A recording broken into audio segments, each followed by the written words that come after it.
Hey everyone, and welcome back to yet another episode of the Bumpy Roadshow. Today we're exploring something a little bit different from our usual restoration project.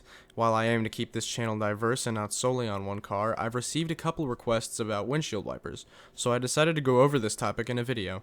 Recently my dad encountered an issue with his wipers, which prompted me to cover his explanation about their functionality and the wiper transmission. Let's get into it. This is the transmission for the windshield wiper.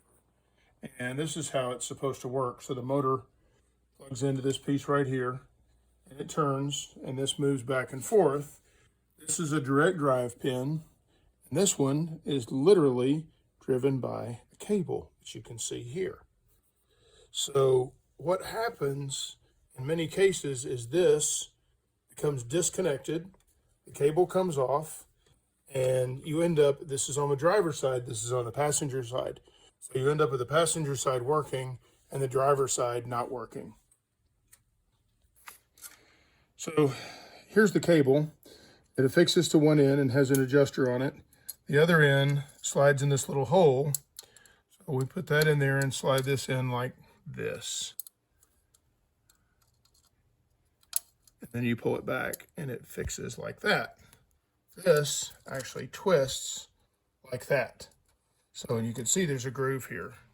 So this will need to slide around this wheel until that piece fits in the groove. And then you will roll this until it slides over. And so you can see there are actually two little grooves right down in here. And you can see that each of these cables lays in one of those grooves. And when the motor runs, it runs that back and forth. So once we get this positioned correctly, we will be in a situation where we tighten it up. And once we get it aligned correctly, you can notice there's two grooves in the bottom. And this side goes there.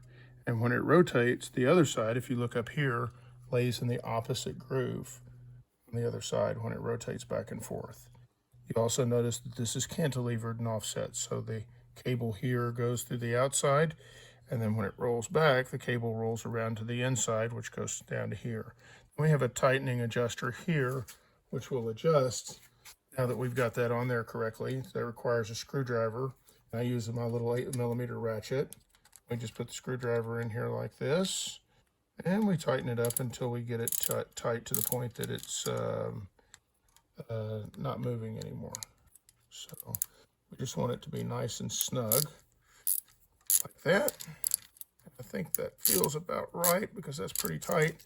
And then here we should be able to move this. Now we'll use some liquid graphite, and we'll actually clean this up first. We want to get it clean, and then you spray some liquid graphite on here and in here, and that'll help that be lubricated.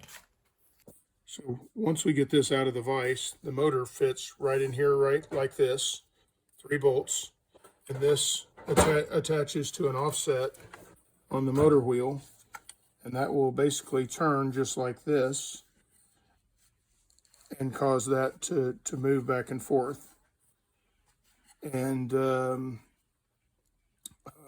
then the entire transmission will slip up in the car. Okay, so this is the transmission in the car.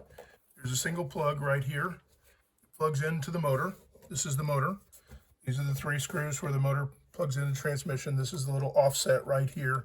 So this, you have to remove this hose and pull it back as far as you can. This belt will push down just enough for all of this to pass. So this will drop down, and you'll turn it sideways just like this and rotate it out, and then you kind of have to finagle it out. These rubber pieces here on the windshield wipers just pop up. The windshield wipers have a bolt that's here. The nut comes off of the end of the wiper arm and the threaded bolt that's through the wiper. And then this pops up and reveals a bolt here. You have 2 bolts down here, and you have another bolt under this side. So that's how it comes out and goes back in.